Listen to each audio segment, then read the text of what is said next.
morning, everyone.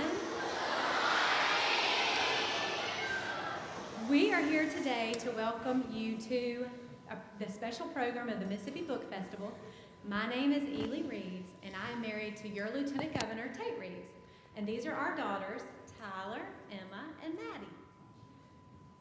We know you just started back to school and probably read a few books over the summer, right? Did you read some books? Well, the author you're about to meet is one of the most famous children's authors today. She's won a ton of awards, but more importantly, she has written a lot of great books, including Emma's favorite, Because of Winn-Dixie. Reading is a wonderful way to learn and to use your imagination. Reading takes you places you can never visit in person, but that you can see in your mind. I hope you enjoyed today's presentation. And now my friend Clara is going to introduce our author.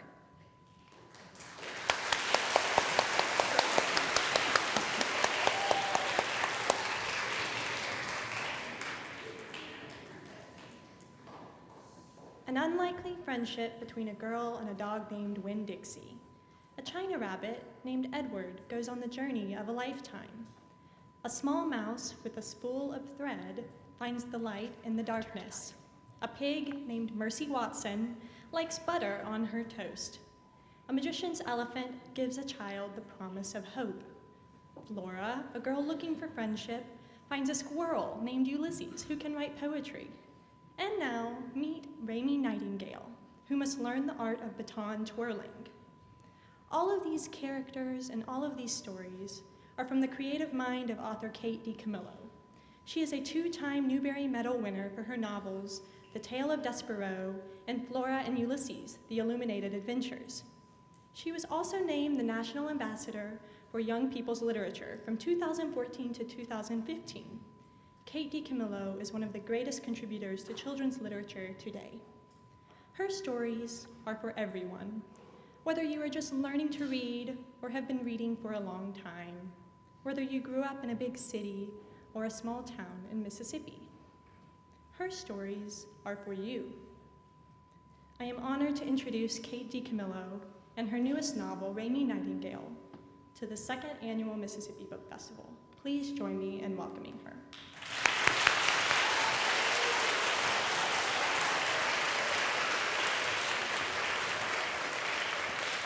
How are y'all doing? Can you hear me? Yeah, because I'm messing around with the fancy mic, so it's good? Yeah. So what I thought I'd do is talk to y'all about how I became a writer, and then I was hoping that maybe y'all would ask me questions. Do you think you have questions? Raise your hand if you think you have a question. Okay, that's enough to keep us busy. Good. All right. So I'll start at the beginning, which is me as a baby. Don't you think I think I was a really cute baby. And you can't really see it there, but I've got like ruffled diapers on. They were really cute too. So I was born in Philadelphia in March of 1964. And I've got a brother who's 3 years older than I am. And he's got a baby book that, like, the first time he rolled over, my mother, like, wrote down the date and the time. And the first time he smiled, she wrote down the date and the time. And it's like this thick. This is what's in my baby book.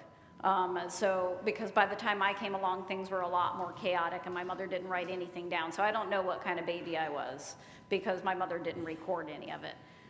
So this picture, I'm 3 years old there. Can you tell who I'm dressed up as? Bugs Bunny. I loved that mask because I could pull it down over my face, and then I felt like I was hidden and I could stare at people all I wanted to. And I loved staring at people. I still love staring at people. There's a great writer named Flannery O'Connor. This is Flannery O'Connor. When she was a kid, she taught a chicken to walk backwards. This is before she became a famous writer, and like they sent out news crews and everything for it. It was very exciting. But anyway, Flannery O'Connor has this great quote: the writer must never be ashamed of staring. There's nothing that does not require her attention. So I was always behind that mask staring. Pretty soon after this picture was taken, I got really sick for the first time. I got pneumonia. Anybody had pneumonia? And it's where your lungs fill up with fluid. It makes it really hard to breathe. This is a long time ago, and I ended up in a hospital for most of the winter. And they would put me in and out of an oxygen tent to help me breathe, because it was really hard to breathe with my lungs so filled with fluid. You can see the hospital ID on my wrist there. I hated the hospital. I felt lousy. I was alone a lot. I was afraid a lot. And then there were also these nurses, and in those days, nurses all dressed the same. They wore white shoes, white stockings, white dress, and then they had this white cap on their head that to me looked like the sails of a ship. And the only thing the nurses ever said to me was, "You are a very, very sick little girl." And when somebody with a ship on their head tells you that you're sick, you kind of tend to believe them, right? So I spent most of that winter in the hospital, and then I got out, and the next winter came around and I got pneumonia again and ended up back in the hospital. And then the winter after that, so 3 winters in a row, I'm really sick, in and out of the oxygen tent at the hospital. And I started to get this feeling, see how this guy is trying to catch this train, and that's not gonna happen? I felt like that train was life, and I was not on board. It was like I could not catch up. Everything was happening without me. And so not only did I feel lousy, but I felt disconnected from everything because life was going on without me. There was one good thing that happened when I was in the hospital, and that's that my father came to visit me, and he brought this red net bag that was filled with all these wooden figures. So there was a wooden sun and a wooden moon, a wooden farmer, a wooden farmer's wife, a wooden chicken, a wooden pig, a wooden cow, this whole world. And he dumped all those figures out on the sheets of my hospital bed, and he moved them around, and he told me a story. And when he was done telling me the story, he asked if I could tell him a story back. And I take those wooden figures and I move them around and I tell him a story. And it was the very first time in my life that I got the idea that story could make me feel less alone, less afraid, and I felt more connected to my dad. So anyway, after 3 winters of being in the hospital, the doctor said, "She can't be in a cold weather climate anymore. Y'all are gonna have to move." So someplace where the winters aren't hard. So where do you think we went? Florida. We went to the Sunshine State. And so we ended up right in the very center, about 30 miles west of Orlando. How many of y'all have been to Orlando? Have you been to Disney World? I used to work at Disney World, which is not part of this program, but I'll tell you what my job was. I told people to watch their step. So I said, look down and watch your step here, watch your step here, look down and watch your step. I did that 8 hours a day, but that's a different story. So when we moved there, Disney did not exist. And where I grew up was nothing but citrus farming. So that citrus tower right there, you would go up to the very, very top, up to the crow's nest for 50 cents, and you could stand up there and you saw nothing but orange groves for miles and miles and miles. And if it was a clear day, you could see the Gulf of Mexico on one side and the Atlantic Ocean on the other. And so we lived very close to the citrus tower, and we would ride up to that crow's nest all the time. And I loved going up to the top of that tower because from up there, everything looked very neat and orderly. It was like everything kind of had a pattern. Things made sense when you were looking down on them from up there. And when I was down on the ground, things didn't make quite as much sense. So here I am, there's my brother, and there's my mother. So who's missing in that photograph? Yeah, my dad. So we made this move. My father was an orthodontist, and he said, okay, what I'm gonna do is I'm gonna sell my orthodontics practice, and y'all go ahead and move down there to Florida, and then I'll move too. But that never happened. So it's not like I didn't see him again. I did see him again, but he didn't there was no regular presence in my life. I never lived with him again, and we never knew exactly when he was going to show up, or sometimes when we were expecting him, he didn't come. And that was always like this big question at the center of my life. I couldn't figure it out. It was this thing where adults didn't really talk about it, and so it didn't make any sense to me. Where was he, and why had he left? However, as far as like getting pneumonia, that worked great with the move to Florida. I did not get pneumonia anymore, but I just kept right on getting sick. So you have to imagine this teddy bear coming up as me, so it makes all this less tragic, okay? Pink eye. Anybody had pink eye? I got pink eye a lot. I got infantago. None of you have had infantago, right? Yeah, that's an older disease. They've eradicated it now, right? Pink eye, again, right? I got measles. None of y'all have had measles, right? Oh, there, yes, okay. But none of the kids have had measles, right? When I was growing up, measles. Chicken pox, yeah. I got more infantago over more parts of my body. I got pink eye again. Here's a picture of me. With what? Pink eye. My mother was like, she stopped buying the school photos because it was always a picture of me with one eye swollen shut because I always had pink eye, and she's like, I don't need to buy that. So this is like, that's first grade. I got measles the second time. People will tell you this is not possible. It's possible. I got measles twice. I got pink eye again. I got measles a third time. Dr. Smith at Claremont Medical Center said, I wonder if I can write a paper on her because he'd never heard of it. I got mumps. I got scarlet fever. I got pink eye in both eyes. I missed a ton of school. My mother was a teacher. She was a really good teacher. She loved teaching. She would go off to work in the morning, and she would call and check on me at lunch. There were neighbor ladies who brought me lunch, but for the most part, I was by myself all day long, and we didn't get a TV until I was in 4th grade. So what do you think I did all day? I read. So anybody ever read Island of the Blue Dolphins? These are some of my books when I was a kid. I loved Island of the Blue Dolphins. It's fantastic. You can check it out at your library. She's alone on an island by herself. She tames a wild dog. She finds a way to survive. It's spectacular. Y'all know Abraham Lincoln. I loved Abraham Lincoln when I was a kid. My mother went out of her way to find me lots of biographies of Abraham Lincoln that were at my reading level. So that's one of my favorite Abraham Lincoln books. Anybody know The Borrowers? Anybody ever read The Borrowers? Little tiny people that live in the floorboards of your house and borrow things from you. These books are fantastic, and there are, I think, 5 of them altogether. Every one of them is fantastic. Y'all know Paddington? Did you see the movie Paddington? I loved the movie of Paddington. I think I had like more fun than the kid that I went with. He was kind of embarrassed to be seen with me because I was laughing so hard. I loved these books when I was a kid, and again, you can get them at the library, and I think there are 5 of these in the whole series.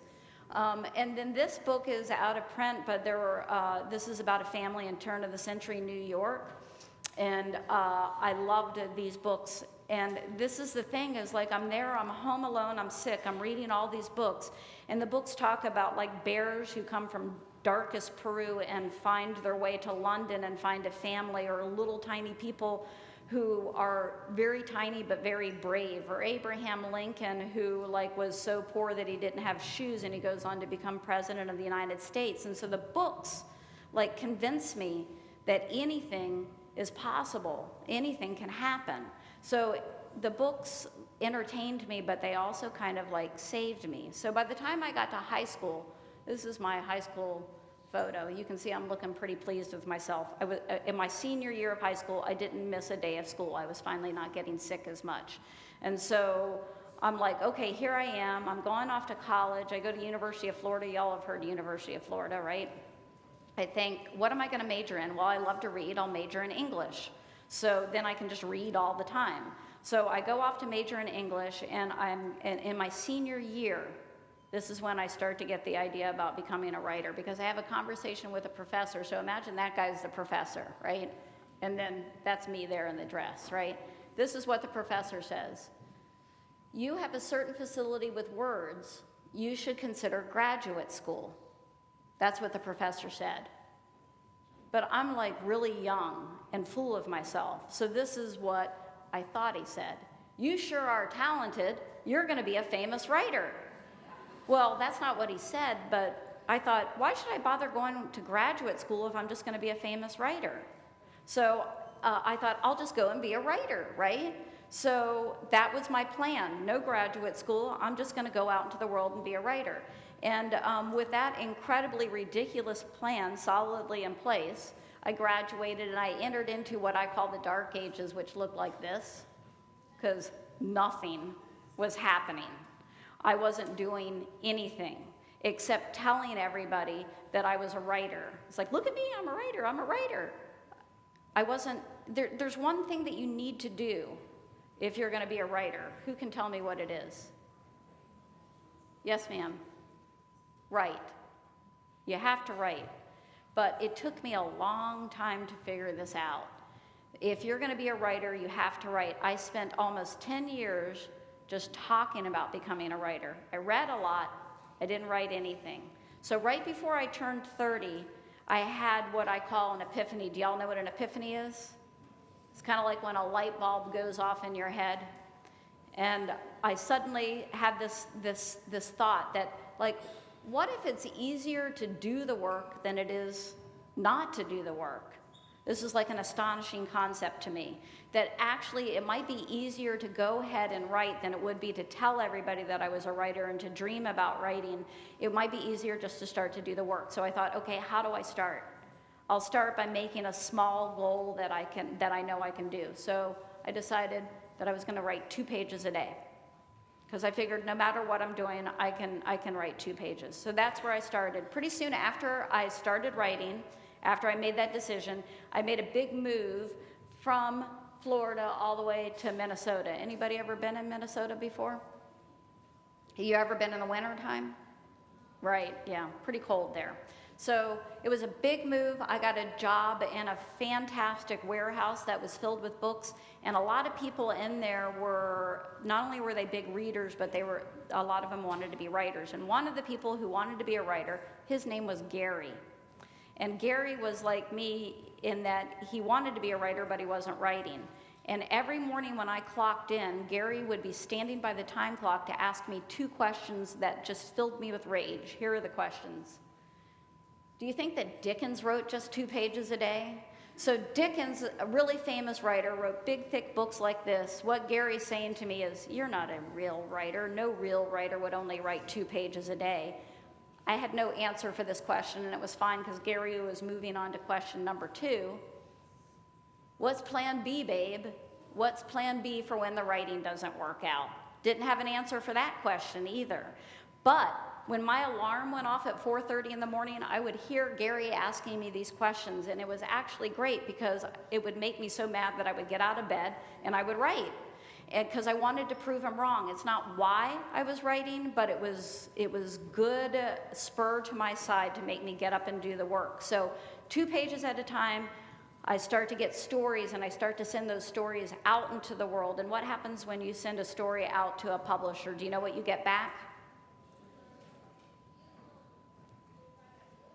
Well, you know, they don't turn it into a book right away. The first step is you send it out, and they send you a letter back that is like a rejection letter. I'll show you what a rejection letter looks like. Dear writer, we don't like it. Thank you for your foolish optimism, the editors. That's a rejection letter. Let me show you a couple more rejection letters. Dear writer, we still don't like it. Keep trucking, the editors. You're starting to get the idea of what a rejection letter. Let me do one more. Dear writer, no, and so on, the editors.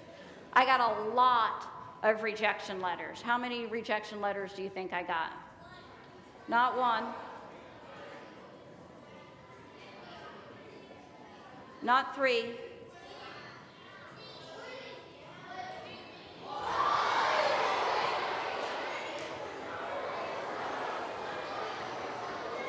I have to tell you that I have stood up in front of a lot of students with that number, and that response is always the same.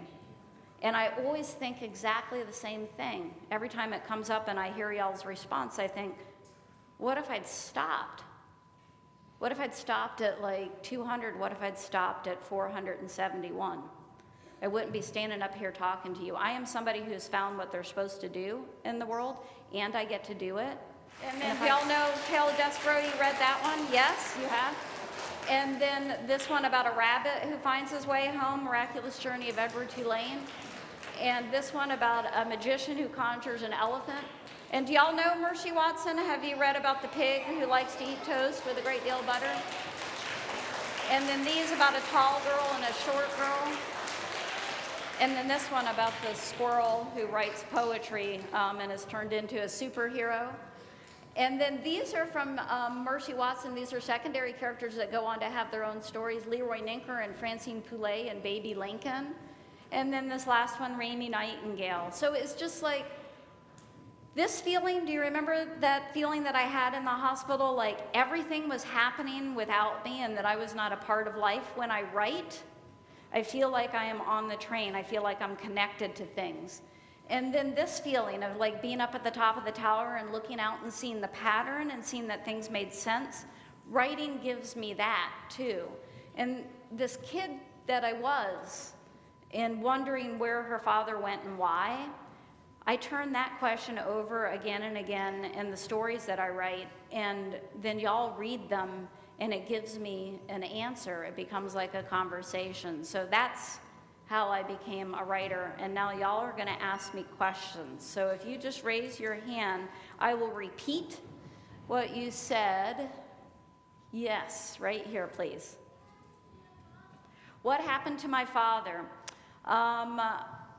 I did, like I said, see him occasionally. Sometimes he would, particularly when I was sick, he would show up without announcing himself, but he was not in any way a reliable presence in my life. So, yes. What happened to my mother when I moved to Minnesota? I moved her pretty soon after I moved me. So she came to Minnesota and lived in an apartment very close to me.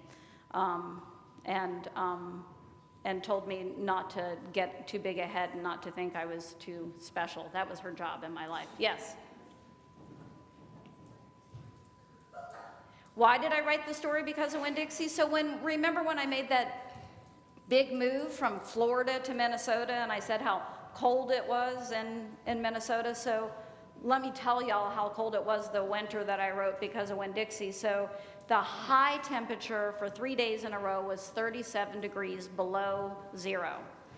So that means like when you go out, when you step outside, your nostrils kind of like freeze shut, and you open up your car door and pieces of it fall off. And so if you're a girl who grew up in Florida and it's 37 degrees below zero, where would you like to be? Florida. And I could not afford to go home, but I could write a book that took me home, because that's where Winn-Dixie takes place, is Florida. And it was also the first time in my life I'd been without a dog. How many of y'all have dogs? I am so happy to see that. How many of you have cats? That's a different story. So anyway, so I couldn't have a dog where I was living, but I could make up a dog, the best dog I could think of. And so that's where Winn-Dixie came from. Yes? It's a great question. How do I get book covers for my book? So, because a lot of times people think that I do the illustrations or I make the decisions about what's on the covers. I don't. So what happens is I turn in the book in manuscript form, so it's just on paper, right? And then they work to design it, and they work to find an illustrator to design the cover. And I will get to see some of those sketches as the illustrator figures it out, but it's not something that I decide on. It's all the publisher working with the design department. Yes, right back here, please. Did I always have a...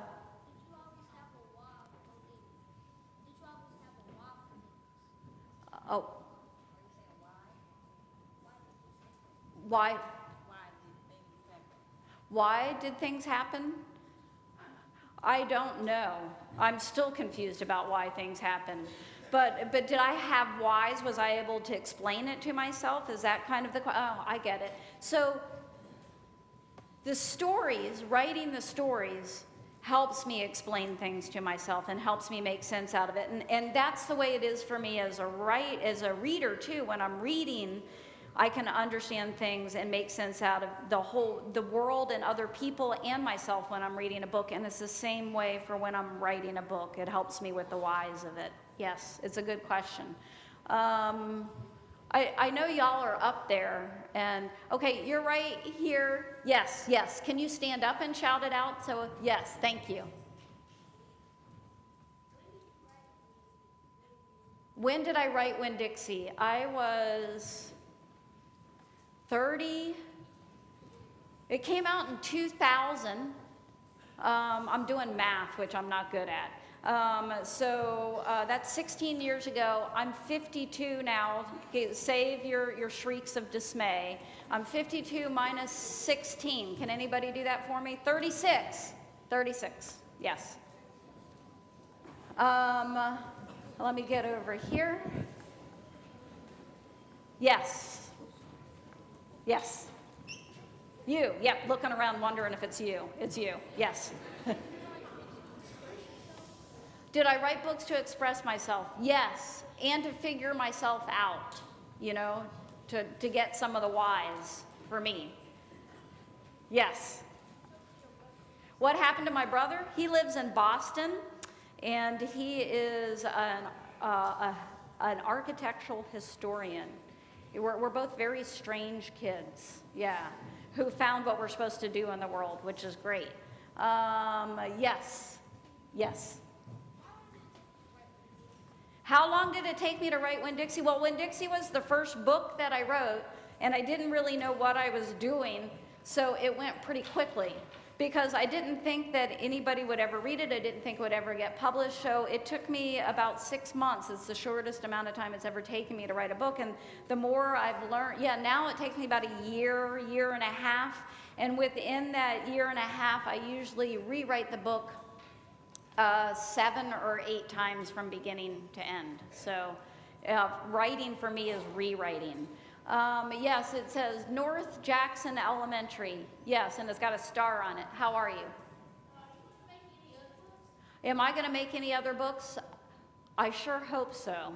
I mean, I feel like I found what I'm supposed to do, and I want to keep on doing it. So I've got 20 books that are out in the world.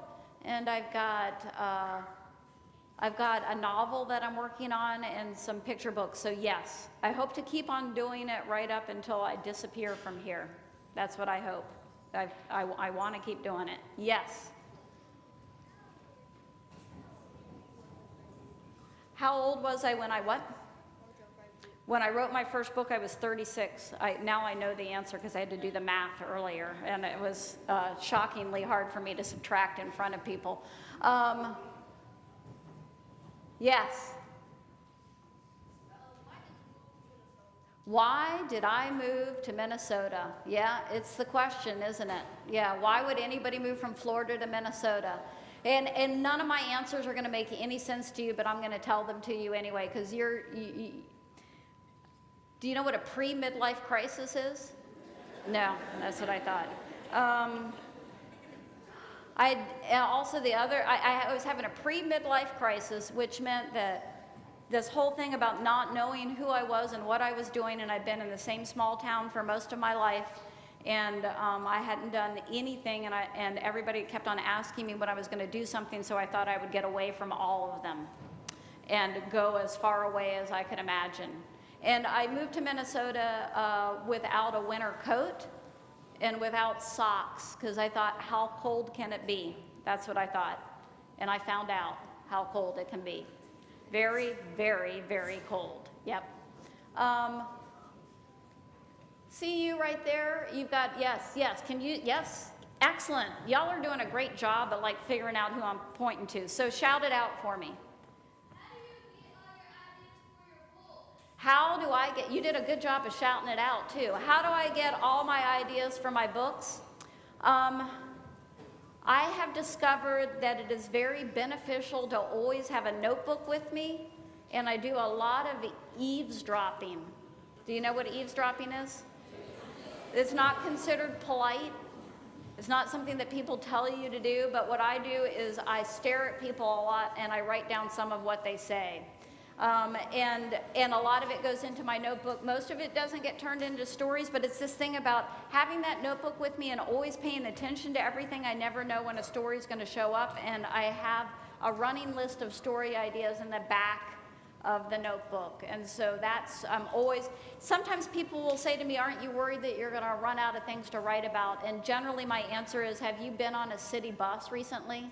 If you get on a city bus with a notebook and pay attention to what people say, you'll realize there's not enough time in the world to tell all the stories out there. Just pay attention to people. Yes, right here, yes.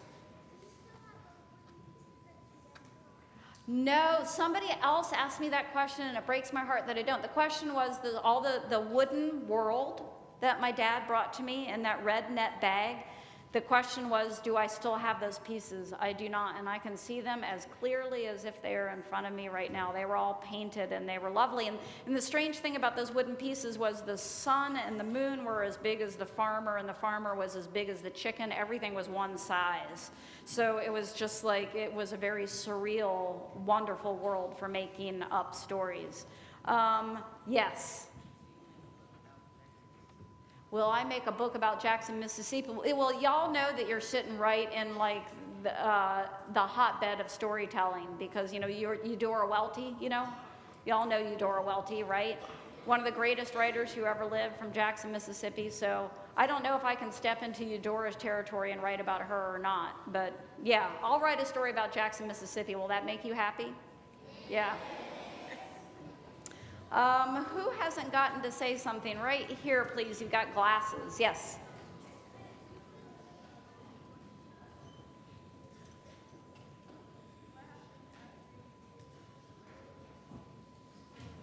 What happened after I moved to Minnesota? What happened after I moved to Minnesota was I kept on writing and sending out those stories and getting the rejection letters back. And then I worked in a big book warehouse where publishers reps came in, and one day a publisher's rep came in, and I loved everything that this publisher did. They're called Candlewick Press, and it said, I cannot get in the door with my stories because I don't have an agent and I've never been published. And that publisher's rep said, if you give me a story, I'll get it to the publishing house. And that's how everything kind of like started for me. That's what happened in Minnesota. I've never liked to ask anybody for anything when I sold Girl Scout cookies. I just worked all year long so that I could buy the cookies when they came in, so I didn't have to go door to door selling them. So it was the first time in my life that I'd asked anybody for anything. Wow, I've forgotten about you guys over here. Okay, we're gonna do like 4 more questions, and I wanna get upstairs here. Yes, right there, please. What was I thinking about when I wrote the books? Generally, my thought process with the books is always the same, even when it's a different book. I think, oh man, this isn't gonna work. Or on my more upbeat days, I'll think, this is a good story. It's a shame that somebody who better than me isn't writing it. So generally, I'm always afraid, I'm always worried about what's gonna happen, and then occasionally I have days where I feel happy doing it. But it's like, it's always a scary process for me to write. How many of y'all like to write? How many of you keep notebooks? Wow, that's pretty good. How many of y'all like to read? Oh, that makes me happy. That makes me happy. The most important thing in becoming a writer is reading. And then, of course, like I said, you have to write. Okay, let's do 3 more questions. So, yeah, back here looking slightly desperate, like it's the most important question in the world. Yes, yes. Pardon? How long did it take me to go to Minnesota? Well, I went in a U-Haul on my little Suzuki Samurai, and it took a long time because I'd never had a U-Haul before, and it was all very dangerous. It took me about 3 days, and I did a lot of crying. But yeah, you were the one with the desperate question. Yeah, I didn't lose sight of you. Yes. It's a good question. So how long does it take for the book to be published? It generally, like, I turn in the manuscript, and then what happens is that the editor sends me an editorial letter that tells me basically everything that needs to be fixed with the book. And usually those letters are pretty long, and I read them, and my general response is always, if you know so much, why don't you write a novel? And then after a while, I start doing the work of taking all of those suggestions and working them in there. So that takes a while. So by the time I turn it in until it becomes a finished book that you're holding in your hands, it's about 1.5 to 2 years. You do a lot of waiting. So, okay, 2 more questions. Yes, yes. Pardon? Did my brother get sick a lot? It's a really good question. He didn't, and it never seemed fair to me. I was sick all the time, and he never got sick.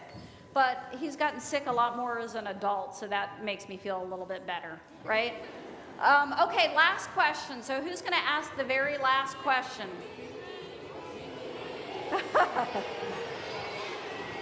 Hey, can I say something to y'all?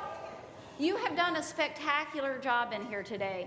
And I'll say this before we stop, but y'all have asked great questions. You've listened so well. You've been respectful to the people who are asking the questions. I really appreciate it. So thank you for that. Okay, you're going to ask the last question. Stand up and shout it out. How long did it take to make the Despero tale? Oh, how long did it take to make Tale of Despero? Okay, so the Tale of Despero, the mouse who saves a princess. And I got the idea for that book because my best friend's son asked me for the story of an unlikely hero with exceptionally large ears. He said he had a great idea for a story. And I said, well, what happens to the hero? And he said, I don't know, that's why I want you to write the book. So I started with the phrase unlikely hero, and then it took me almost 2 years to write the book because I'd never really written a book like that before where it was complicated because it moves back and forth in time. I had to make a big timeline. I never thought I would live through it, but I did. It was the hardest book that I ever wrote.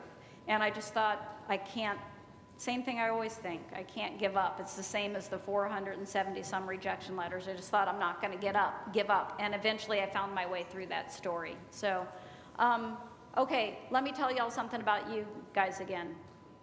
Thank you. You're spectacular. You've done a wonderful job in here. I appreciate it. I'm so happy that y'all love to read. For those of you who keep notebooks, keep on writing in the notebooks. And for those of you who don't keep notebooks, think about getting one. It's just for you, just to write down what you see in the world, just to write down things about yourself, to figure out things. It's a wonderful, wonderful way to understand yourself in the world. I appreciate y'all reading, and I appreciate y'all being here, so thank you. And I think that we're going to have, does Clara come up one more time? Oh, yeah.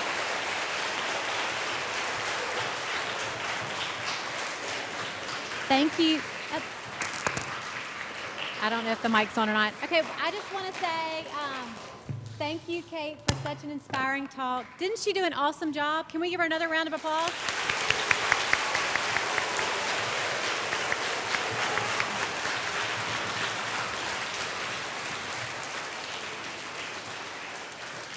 And we want to thank all of y'all for being here today.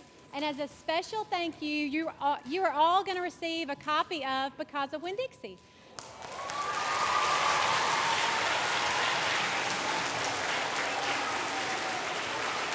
And as you leave, there will be some volunteers at the doors who will hand each of you your own copy. And we hope that you all have a spectacular school year.